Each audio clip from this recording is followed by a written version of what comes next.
पितृपक्ष क्यों मनाया जाता है? श्राद्ध जैसी प्रथाएं क्या हैं? हमें अपने पितरों की पूजा करनी चाहिए या नहीं? क्या वो हमें परेशान करते हैं? हेलो मेरे soul friends, welcome back to your channel which is Arcana divine guidance. Pitrupaksha क्या होते हैं? श्राद्ध क्या होते हैं? 15 दिनों का श्राद्ध है। आज 13 है, कल 14 लास्ट अमावस्या है। कल एक ऐसी डेट, ऐसा टाइम जब आपकी बहुत सारी प्रॉब्लम्स का सॉल्यूशन आपको मिल सकता है। हम डिस्कस करेंगे लास्ट में। पहले हम बात कर ले श्राद्ध क्या होते हैं। कुछ हमारे हिसाब से कुछ मौत जो होती है अनिश्चित होती हैं, निश्चित नहीं होती है। जैसे एक सर्टन एज है, मैं अपनी एक ज़िंदगी जी रही हूँ। जब मैं सर्टन एज में आऊँगी, 80, 90, 100 तक जाऊँगी, तो माना जाएगा कि मैंने एक बचपना, युवावस्था, वृद्धावस्था जीने के बाद मेरा शरीर ख़त्म हो गया है और अब मैं ऊपर की तरफ प्रस्थान करूँगी। मेरी अंदर की प्राण ऊर्जा निकलेगी और मैं दूसरा शरीर धारण करूँगी। ये निश्चित मौत में माना जाता है। और अनिश्चित मौत में माना जाता है जैसे आपने आत्महत्या कर ली, आपकी हत्या हो गई, दुर्घटना हो गई, किसी या विशेष रोग के चलते आपकी उम्र से पहले मौत हो गई। ये हमने बनाए हुए हैं रूल। अनिश्चित जैसी कोई चीज़ नहीं होती वास्तव में। भगवान जिसने हमें इस दुनिया में भेजा है, अनिश्चित तो कुछ नहीं है, सब डिसाइडेड है। वो हमारे हिसाब से अनिश्चित हो सकती हैं चीज़ें। तो इन सब चीज़ों के लिए हमारे बड़े बुज़ुर्गों ने श्राद्ध जैसी व्यवस्था की है। पहले के टाइम पे डेट कैलेंडर जैसा कुछ निश्चित नहीं होता था। डेथ एनिवर्सरीज, बर्थडे, ये सब चीज़ें नहीं होती थी। तो उनके लिए एक पर्टिकुलर टाइम भी बना दिया जाता था। मैं आपसे कुछ चीज़ें सिर्फ डिस्कस करूंगी, आप खुद सोचेंगे कि ये सही है या गलत है, या इस तरह की चीज़ें हैं या नहीं हैं। जब आप अचानक मौत लेते हैं, या आपके हमारे हिसाब से अचानक मौत और या निश्चित अनिश्चित मौत किसी भी तरह की, जब हम इस शरीर को छोड़ के जाते हैं, तो हम कभी कभी हमें अपना टाइम पता होता है, कभी नहीं पता होता। तो हमें अपने बुज़ुर्गों को याद करने के लिए टाइम, ठीक है, पता है, नहीं पता, लेकिन जिन लोगों को नहीं पता होता, तो ये 15 दिन में हम एक पूरे साल में ऐसा डिसाइड करते हैं कि इन 15 दिन में हम अपने बड़े बुज़ुर्गों को याद करेंगे, उनका आशीर्वाद लेंगे। अब हम इसे आगे डिस्कस, ताकि इसके बहुत सारे रीज़न्स हैं। हमें उनकी ब्लेसिंग्स मिलें और प्लस वो आगे की तरफ प्रस्थान करे, इस दुनिया से अपना पिंड छुड़ा के आगे की तरफ निकले, मोह माया से कट के, ताकि वो दूसरा जन्म ले पाए, दूसरी ज़िंदगी में जा पाए। पितृपक्ष में क्या होता है एक्चुअल में, इसका मतलब ये है कि ये 15 तक, अमावस्या आने तक मनाया जाएगा, 15 दिन तक। पितृ मतलब पिता से रिलेटेड हो गया, मतलब आपके बड़े बुजुर्गों से रिलेटेड हो गया। अब अगर देखा जाए, पितृ जब होते हैं तो उसमें बच्चों की भी डेथ होती है, लड़कियों की भी डेथ होती है, आदमी औरतों की, हर तरह की होती है, पर हम उसे पितृपक्ष बोलते हैं। माना जाता है जब अगर आपके घर में कोई छोटे बच्चे की डेथ हुई है, क्या वो आपके पितृ हो जाएंगे? क्या आप उनका श्राद्ध करते हैं कि नहीं करते हैं? पितृ का मतलब ही ये है, जो एक सोल है उसकी कोई एज नहीं होती। नंबर 1, सोल, अगर मेरे घर में छोटा बच्चा है तो हो सकता है वो सोल मुझसे भी पुरानी सोल है, वो उम्र में मुझसे भी बड़ी है, तजुर्बे में, समझदारी में मुझसे बड़ी है। हाँ, इस शरीर में वो सोल मुझसे ज़रूर छोटी हो सकती है, पर मेरा ही बच्चा मेरे से सोल में बहुत बड़ा हो सकता है। तो पितृपक्ष में हम सबको पितरों की तरह क्यों लेते हैं? पितृ का शाब्दिक अर्थ तो पिता ही हो गया, पर उसमें उसकी जो इंटेंशन है पीछे ये है कि वो एक हमारे बड़े बुजुर्गों में आती है, वो हमसे एक अलग लेवल पर जा चुकी है। हम ये 15 दिन तक मनाते हैं। उसके बाद मान्यता है कि हम मानते हैं कि हम उनको पिंडदान करते हैं या तर्पण देते हैं, उनकी पूजा करते हैं, कि आज वो हमारे परिवार का हिस्सा नहीं रही है, और हम उनका आशीर्वाद लेके अपनी ज़िंदगी में शुभ चीज़ों का, सुख का प्रे करते हैं कि हमें चीज़ें मिले। अब पितृपक्ष में बोला जाता है दान पुण्य करो या इस तरह की चीज़ें करो, हमें नई चीज़ें नहीं खरीदनी चाहिए, इस तरह की चीज़ें भी वर्जित मानी गई हैं, इस तरह की मान्यता भी है। मैं एक चीज़ आपसे जानना चाहती हूँ, क्या कोई भी पितृ, सपोज आपके दादाजी, पापा, नाना, दादा, कोई भी इस दुनिया से अगर गए हैं या गए होंगे, कभी आपने सोची है इस चीज़ को? क्या अगर आप कोई नई गाड़ी लेते हैं, नया कपड़ा लेते हैं, क्या उनको गुस्सा आ जाएगा इस चीज़ से? वो गुस्सा हो जाएंगे आपने क्यों ली वो चीज़? कुछ मान्यता ठीक है, समझा जाता है, पर प्लीज़ अंधविश्वास की तरफ मत बढ़िए। मैं इसको आगे और क्लैरिफाई करूंगी, पहले मैं एक चीज़ और कर लूँ। पितरों में भी देवता होते हैं, अदिति के तीसरे पुत्र आदित्य नाम के सौर देवताओं में से एक आर्यमन और आर्यमा को पितरों का देवता कहा गया है। तो पहले तो मैंने आपको थोड़ी सी इसकी इन्फॉर्मेशन देनी थी, वो मैंने दे दी। बाकी जो हमें अपने एंसेस्टर्स जो होते हैं, पितर होते हैं, उनसे ब्लेसिंग्स लेनी होती है ताकि हम अपनी ज़िंदगी आगे की तरफ जिएं। अब इसके पीछे की साइंस क्या है? इसके पीछे की सिर्फ इतनी सी साइंस है, जो हमारे पितर हैं, अगर पहले हम बात करते हैं हमें नई चीज़ें लेनी चाहिए नहीं लेनी चाहिए। नंबर 1, हमें नई चीज़ें लेना ना लेना डिपेंड नहीं करता है कि हमारे पितर गुस्सा हो जाएंगे। हम ले सकते हैं नई चीज़ें, पर इस सब के पीछे जो एक थॉट प्रोसेस काम करता है, उनका आशीर्वाद, उनको याद करना, उनके लिए फील करना, उनके लिए सोचना, उनको इज्जत देना। आप जैसे आप इंडिविजुअल हैं, आपके साथ आप अपनी 7 और DNA लेके चल रहे हैं। नंबर 1, सपोज आपका नाम राम है। राम एक इंडिविजुअल इंसान है, राम का अपना एक DNA है, पर उसके अंदर उसकी माता का एक DNA है, उसके पिता का एक DNA है, हाफ हाफ उनका हुआ। फिर माता और पिता का 2 और लोगों का DNA मर्ज हुआ, और फादर से उनके माता पिता का 2 और DNA मर्ज हुआ। दैट मीन्स 2, 2, 4, 5, 6, 7 तो वो डायरेक्टली लेके घूम रहे हैं अपने बॉडी के अंदर DNA का फॉर्म में। उनकी पर्सनालिटी, उनकी चीज़ें। आपके घर में कोई बच्चा जन्म लेता है तो आपने देखा होगा कहीं ना कहीं उसकी नैन नक्श, उसकी हरकतें आपसे मिलती है। कभी कभी इतनी ज़्यादा रिजेम्बलेंस होती है, अरे ये तो हमारी दादी जैसे लगती है, अरे ये तो हमारे दादा जैसे लगती है, या लगता है वो बच्चा। बहुत ज़्यादा रिजेम्बलेंस होती है। क्यों? क्योंकि हम 7 तरह के बॉडीज़ अपने साथ लेके चल रहे हैं। एक तरह से हम अपने साथ उनके फीचर्स, उनके कर्मकांड, उनकी चीज़ें लेके घूम रहे हैं। तो उसी तरह मेरा जो पर्सनल मानना है, मेरा मानना है पितृ जैसी चीज़ें, कई बार तो हम ये, जैसे सपोज मेरे घर में एक बेटा जन्म लेता है और उसके इस दुनिया में दादा नहीं है, मेरे ससुर नहीं है फॉर एग्ज़ाम्पल, तो क्या मेरा बेटा मेरा ससुर खुद हो सकता है? अगर वो आज से 15 साल पहले दुनिया से गए हैं, तो वो 15 साल बाद क्या दोबारा उस घर में पैदा हो सकते हैं अपने बेटे के फॉर्म में? बिल्कुल हो सकते हैं। तो जब मेरा बेटा पितरों की पूजा करेगा तो वो किसकी पूजा कर रहा है? वो खुद अपने आप की पूजा कर रहा है, अपने आप की, क्योंकि वो खुद का पिछले जन्म में दादा रहा है। आप शायद इसको थोड़ा वाइड टर्म में समझ पाएँ जो मैं बात आपको कहना चाह रही हूँ। पितृ क्या होते हैं? हम खुद ही अपनी जगह पे जन्म लेते हैं बार बार अलग अलग सोल में, कुछ अपने कर्म बंधन काटने के लिए, कुछ रिश्तों को जो हमने इन्वेस्ट किया है उसको पाने के लिए, जो बीज हम बो के गए हैं वो फल खाने के लिए, कुछ हमारे सोलमेट्स होते हैं, वहाँ पे कुछ हमारे कार्मिक लेसन्स होते हैं। अगर नहीं होते तो हम रिलेटिव्स के हो जाते हैं, या थोड़ा आगे जाके फ्रेंड सर्कल में, पर हम आसपास ही कहीं बर्थ ले रहे हैं, जिससे हमें अपने कार्मिक पैटर्न दोबारा से क्लियर करने हैं। बहुत रेयर चांसेस होते हैं कि वो सोल निकल के उस जगह से किसी और जगह बर्थ ले ले, वो बहुत रेयर चांसेस होते हैं, पर ज़्यादातर आसपास ही होता है।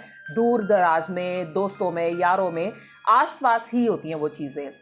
तो आप इस चीज़ को वाइड सेंस में समझिए कि अगर मेरा बेटा पितरों के लिए श्राद्ध पूजा करता है तो क्या वो उनको खाना खिला रहा है? कोई कौवा आके उनका खाना खा के जाएगा? बिल्कुल नहीं। दान पुण्य का मतलब एक अंधविश्वास नहीं है। दान पुण्य का मतलब है, और ये बॉडी ही आपके अन्न से बनी है। आप कैसे पैदा हुए हैं? आपकी माता ने कोई अन्न खाया हुआ है जिसके थ्रू आप उनके वॉर्म में अंदर शरीर में बन रहे हैं, खून से त्वचा जो आ रही है, ये चीज़ किससे बनी हुई है? मांस की बनी हुई है। शरीर नश्वर है, मिट्टी में मिल जाएगा। वो तो यही मिला है आपको, यही बना है, एक अन्न के ऊपर बना है, अन्न से बना है। तो आप इस चीज़ को समझने की कोशिश कीजिए, आप उनकी सोल से आइडेंटिफाई कीजिए, सोल को रिस्पेक्ट दीजिए, सोल को पूजिए। अब जैसे आपके पितर हैं, हम उनको याद क्यों करते हैं? उनके अच्छे चीज़ों के लिए। उन्होंने जो हमें अपने DNA में, हमें बॉडी में, कई इतने ब्लेस्ड लोग होते हैं उनको कोई बीमारी नहीं होती। कई लोगों को जेनेटिक बीमारियां होती हैं जो हमें अपने पितरों से मिलती हैं, हमारे अपने कर्मों के थ्रू मिलती है, जो फॉरवर्ड होती हैं आगे। तो आप अगर शरीर से स्वस्थ हैं, आपको कोई बीमारी नहीं है, तो थैंक यू बोलिए अपने पितरों को उसके लिए कि उन्होंने एक अच्छा लाइफस्टाइल जिया, उन्होंने इतना अच्छी आपको ह्यूमन बॉडी दी। क्योंकि ह्यूमन बॉडी एक वेसल है, अगर आप पृथ्वी पे हैं वो तब तक आपके लिए बहुत ज़रूरी है। अगर आपके पास बॉडी नहीं होगी तो आप अपने कर्म नहीं कर पाएंगे। जैसे ही आपकी बॉडी आपसे ख़त्म हुई, अलग हुई, आपका कार्मिक पैटर्न थोड़ा रुक जाएगा, आपको दोबारा बॉडी धारण करनी पड़ेगी यहाँ के एक्सपीरियंसेस लेने के लिए। तो उन्होंने आपको ये जो एक वेसल दिया, एक शरीर दिया, उसके लिए आप उन्हें थैंक्स बोल सकते हैं। उन्होंने आपकी ज़िंदगी में जो मान यश दिए, आपके एक पूरी कुनबे होता है, पूरा ख़ानदान होता है, वहाँ पे आपको रिकॉग्नाइज़ किया जाता है। आप उनके पोता पोती वो हैं, बच्चे हैं या उनके रिलेटिव हैं, उनके अच्छे कर्मों के लिए आप उनको थैंक यू दीजिए, ग्रैटिट्यूड दीजिए, उनको अपनी वाइब्रेशन भेजिए। क्योंकि वो या तो ब्रह्मांड में है, अगर उन्होंने जन्म ले लिया तो भी अगर वो किसी बॉडी में है तो वो वाइब्रेशन उन तक पहुंचती है, वो खुश होते हैं, उनकी ऑरा इंक्रीज होता है। वाइब्रेशन के थ्रू वो आपको फील कर सकते हैं, आपकी बॉडी के थ्रू नहीं समझ पाएंगे कि आप कौन लगते हैं, पर वाइब्रेशंस काम करती हैं। सपोज, और दूसरा, अगर आपके पितरों ने कुछ गलत काम किए हुए हैं जिसका कर्म आप भोग रहे हैं, आप काट रहे हैं, बीमारियों के फॉर्म में, लड़ाई झगड़ों के फॉर्म में, जॉब में, किसी चीज़ में तरक्की ना मिलने की फॉर्म में, तो आप माफ़ी मांगिए अपने पितरों से, अपने किए हुए पाप कर्मों से। क्योंकि पितृ तो आप खुद ही हैं अपने, तो आप उनको माफ़ी मांगिए उनसे कि मैंने जो चीज़ें की मैं उसके लिए बहुत माफ़ी चाहता हूँ, मुझे सद्बुद्धि दीजिए, मुझे सही रास्ता दिखाइए, मुझे मेरी सोल को ऊपर एक स्टेप जाने में मदद कीजिए। क्योंकि उनसे अच्छा गाइड आपके लिए कोई नहीं हो सकता। वो आपको प्रॉपर गाइड कर रहे हैं, पर हमारी प्रॉब्लम क्या है, हम इतने स्लीपिंग मोड पे, इतने नेगेटिव उसमें रह रहे हैं कि हम उनकी आवाज़ नहीं सुन पाते। अब एक चीज़ मेरे लाइफ एक्सपीरियंस से बताती हूँ मैं आपको। जब तक हम कुछ ज़िंदगी में करना नहीं चाहते हैं तो हमारे साथ नहीं होता। अगर एक बार हमने ठान ली चीज़ हमें करनी है, तो हमें हमारे पितृ, हमें यूनिवर्स, ये पूरा ब्रह्मांड कोशिश करता है कि वो चीज़ें हमारे लिए क्रिएट कर दे। जैसे एक शाहरुख खान ने मूवी में कुछ बोला तो जो अक्सर लोग बोलते हैं कायनात में लाने में मदद करती है, इस तरह का एग्जैक्टली ये चीज़ होती है। क्यों होती है? अगर मेरे को कोई चीज़ चाहिए, वो मेरे पास थी नहीं, पर जब मैंने डिसाइड किया मुझे अपनी लाइफ में ये चीज़ करनी है और मैं उसके लिए हाथ पैर मारना शुरू करती हूँ, तो वो चीज़ें ऑटोमेटिकली मेरे सामने तैयार होना शुरू हो जाती है। कुछ चीज़ों में थोड़ा टाइम लगता है, कुछ ऑन द स्पॉट होती है, कुछ को थोड़े साल लगते हैं, पर वो चीज़ें होती हैं। जो आपने आज चीज़ मांगी है वो आपको मिलेगी, चाहे आपको तब मिले जब आप भूल चुके हों। तो जब भी आप कोई चीज़ मांगते हैं, बी अवेयर। जब रावण ने अपनी मौत मांगी थी, उसने दिन रात नहीं मांगा था, पर वो बीच में जब सूरज छिप रहा था वो टाइम भूल गया कि वो भी एक टाइम होता है। तो आप जब भी कुछ मांगते हैं तो इनडायरेक्टली उसने अपनी मौत सुबह और शाम के बीच मांगी, रात के बीच मांगी, शाम के टाइम में। तो आप खुद सोचिए, अगर इसे आप ध्यान से सोचेंगे, ये कितनी अजीब सी चीज़ है, अद्भुत सी चीज़ है कि आपने खुद अपनी मौत इस तरह मांगी। तो आपने जब इस तरह के आशीर्वाद भी लिए जाते हैं, कुछ भी लिया जाता है, इसमें ब्रह्मांड का किसी का कोई मतलब नहीं होता। सब हमारे कर्म होते हैं, हमारी सोच होती है, हमारी समझ होती है। हम सारी चीज़ें खुद डिसाइड करते हैं और अपनी ज़िंदगी वैसे जीते चले जाते हैं अननोइंगली, जो हमें पता ही नहीं है कि हम क्या कर रहे हैं। जैसे जैसे आप लाइफ जीते रहेंगे अवेयरनेस के साथ, आप खुद समझेंगे कितना मिरेकल होता है, कितनी चीज़ें ऐसी हैं जो आप देखते जाएंगे, टाइम टू टाइम समझते जाएंगे। चलिए, ये अलग टॉपिक था, सिर्फ ये बताने के लिए कि पितृ भी काम करते हैं आपके लिए, कैसे काम करते हैं। मैं आज नई ड्रेस खरीद रही हूँ, मैं नए सैंडल खरीद रही हूँ, कोई नई चीज़ खरीद रही हूँ, बिल्कुल भी मेरे पितृ मुझसे गुस्सा नहीं होंगे। वो खुश होंगे, वो ब्लेसिंग्स देंगे कि मेरे बच्चा खुश है, अपनी ज़िंदगी जी रहा है। वो क्यों मुझे बद्दुआ देंगे किसी चीज़ खरीदने के लिए या किसी नई चीज़ के लिए? हो सकता है मैं उनके पितृ पक्ष में कोई चीज़ खरीदूँ, वो मेरे को ब्लेसिंग्स दें कि आप और तरक्की कीजिए। तो वहम में मत पड़िए। पितृ पक्ष में आप लोगों को खाना खिला सकते हैं। अब कुछ लोग बोलते हैं कि पंडितों ने लेने के बहाने बना रखे हैं। ठीक है, उन्होंने लेने के बहाने बना रखे हैं, पर अगर आप किसी को दान कर रहे हैं, कोई चीज़ दे रहे हैं, तो वो चीज़ इंपॉर्टेंट है कि उसके पीछे आपका क्या पर्पस है। अगर आपके घर में बड़े बुजुर्ग हैं, उनको तो आप दुत्कार रहे हैं, पानी का ग्लास तक नहीं पूछ रहे, और उनके मरने के बाद आप हलवा पूरी बांट रहे हैं, तो उस चीज़ का कोई मतलब नहीं है और कुछ नहीं लगने वाला। इन सब चीज़ों के पीछे सिर्फ भावनाएं काम करती हैं, आपकी मेरी भावनाएं। अगर मैं कोई चीज़, मैं बहुत सारी वीडियोस बना सकती हूँ, अपने घर की चीज़ें दिखा सकती हूँ, मैं बहुत सारी चीज़ें कर सकती हूँ, पर मेरे को वो चीज़ नहीं करनी, क्योंकि मेरे उसके पीछे भावना ही नहीं है। मेरी भावना है जो मैंने पढ़ी, अपनी लाइफ में एक्सपीरियंस लिए, मैं उनसे आपको गाइड कर सकूं कि हमें अपनी ज़िंदगी जीने के लिए एक अच्छी थिंकिंग और अच्छी भावना ज़रूरी है, जिससे हम अपना भी उद्धार करेंगे, अपने आसपास लोगों का भी उद्धार करेंगे। और उसके बाद मुझे बाय प्रोडक्ट कुछ मिलता है, वो मेरी किस्मत है। पर अगर नहीं मिलता, वो अगेन मेरी किस्मत है, मैं उसके लिए रो नहीं सकती, परेशान नहीं हो सकती। मेरा काम क्या है, एंजॉय करना। मैं इस टाइम वीडियो बनाते हुए एंजॉय कर रही हूँ, आपको चीज़ें समझाने की कोशिश कर रही हूँ। हो सकता है आप मुझसे रिलेट करें, ना करें, कोई बात नहीं, ये मेरा पॉइंट ऑफ व्यू है। और आप, लेकिन मैं चाहती भी नहीं हूँ आप मेरे से रिलेट कीजिए, क्योंकि आपकी जर्नी अलग है। आप सिर्फ मेरी बात सुनिए, उसको थोड़ा सा सोचिए, समझिए कि चीज़ कैसे काम करती है। अगर आपको ठीक लगती है आप उसे कंटिन्यू कीजिए, नहीं लगती तो छोड़ दीजिए। लास्ट में मैं आपसे सिर्फ वीडियो वाइंड अप करने से पहले एक चीज़, मैं जो आपको टाइम पीरियड बोला था वो मैं बताऊंगी। 14 तारीख को सैटरडे को रात का टाइम 9:50 और 11:24। प्लीज़ ये नोट डाउन कर लीजिएगा। अमावस्या का दिन है, रात को 9:50 से 11:24 तक एक ऐसा टाइम है, मून ट्रांजिशन का पीरियड है, जिसमें आपकी स्पिरिचुअल डेवलपमेंट, सेल्फ रिफ्लेक्शन और आप नए नए रेजोल्यूशन बना सकते हैं।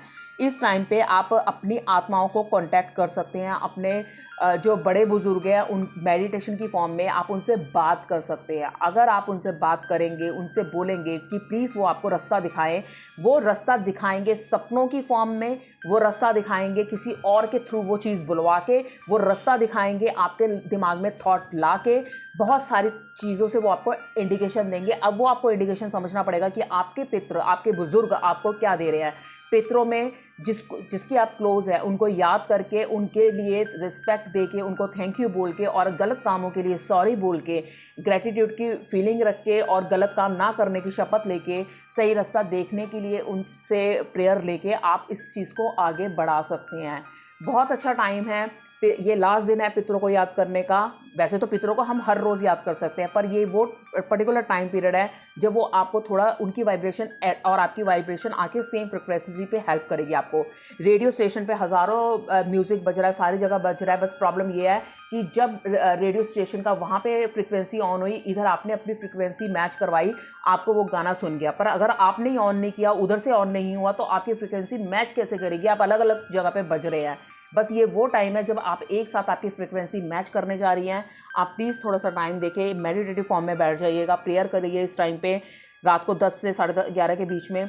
आप उसके बाद खुद मिरेकल अपनी लाइफ में देखेंगे। एक छोटा सा टाइम पीरियड है ये, कि आपको अपने कनेक्ट कैसे करना है पितरों से, और वो आपको गाइडेंस देना शुरू कर देंगे। अगर आप कहीं बहुत ज़्यादा स्ट्रक है किसी लाइफ में, कोई बिजनेस प्लान में, कोई चीज़ में, आप सिर्फ हाथ जोड़ के बैठ जाइए उनकी शरण में कि पितरों प्लीज़ आपको गाइड करें कि आपको आगे क्या करना चाहिए। वो किसी भी फॉर्म में आके आपको आंसर देते हैं। वो आप उसको समझना अब आपके ऊपर है कि उनका रिलेशन आपके साथ कैसा था और वो कैसे आंसर करेंगे आपको। मेरी सिर्फ यही कोशिश है कि आप जहाँ पे आज हैं, कल आप इससे एक स्टेप और ऊपर जाएं। बस मेरी इतनी सी कोशिश है। और ये भी मेरा पर्सनल इसमें मेरा बेनिफिट ये है कि मेरे आसपास के लोग खुश हैं, तो ऑटोमेटिकली मेरे पास पॉजिटिव वाइब्स आएंगी और मैं उस और ज़्यादा खुश होंगी। थैंक यू वेरी मच मेरे साथ वीडियो में बने रहने के लिए। हम नेक्स्ट वीडियो में मिलते हैं किसी और टॉपिक के साथ। नवरात्रि शुरू होने वाले हैं। रेकी में थोड़ा मैं बिज़ी हो जाऊँगी शायद रेकी क्लासेस के लिए। मैं आगे और वीडियो बनाती रहूँगी जितना भी मुझे समझ आता है, क्योंकि बहुत सारी चीज़ें होती हैं जो मैं आपसे डिस्कस करना चाहती हूँ। कभी स्टॉप हो जाता है मेडिटेशन के चलते, किसी और रीडिंग, जब मैं टैरो रीडिंग करती हूँ तो उसमें थोड़ा टाइम जाता है, तो वीडियोस नहीं अपलोड हो पाती है मेरी।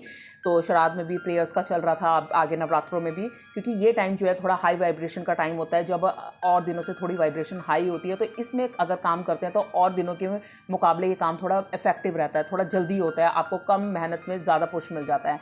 तो इसीलिए सिर्फ ये टाइम इंपॉर्टेंट होता है, इससे ज़्यादा कुछ नहीं। अंधविश्वास में मत आइए, पूजा रोज़ करनी चाहिए। बस ये बात है, कहते हैं ना, दिन में एक बार मुंह पे सरस्वती बैठती है, ये बस वही चीज़ है। आप सारा दिन पूजा कर रहे हो, एक पर्टिकुलर डॉट ऐसा टाइम होता है कि वो चीज़ आपकी क्लिक कर जाती है। आप हर रोज़ एक नेक अच्छा कर्म कीजिए, हर रोज़ अच्छे बन के रहिए। वो कब आपको क्लिक कर जाए, वो कब आपको बेनिफिट दे जाए, आप खुद भी नहीं जानते। और वैसे सरस्वती वाली बात इसलिए सही होती है क्योंकि आपकी इंगला पिंगला नाड़ी दोनों चल रही होती है। जिस टाइम पर दोनों इकट्ठी चलेंगी वो आपकी बात पूरी हो जाती है, क्योंकि ज़्यादातर हम ह्यूमन्स की इंगला या पिंगला एक वक्त में एक ही नाड़ी एक्टिव होती है ज़्यादा। लेकिन अगर हम अपनी प्राण ऊर्जा को बढ़ा के दोनों को इक्वल कर देते हैं तो वहाँ पे हमारी बात पूरी हो जाती है। इसमें भी मैंने वीडियो बना रखी है, अगर आप देखना चाहें देख सकते हैं। पर वो जब बात करने पे आती है तो सारे कॉन्सेप्ट मिक्स हो जाते हैं, क्योंकि इंटर रिलेटेड होती है हर चीज़ आपस में थोड़ी बहुत। तो प्लीज़ आप ज़रूर इस टाइम पे पूजा कीजिए, अपने पितरों को याद कीजिए और वो आपको ब्लेसिंग्स दें। यही कामना के साथ वीडियो मैं यहीं पे ख़त्म करती हूँ। थैंक यू सो मच मेरे साथ बने रहने के लिए।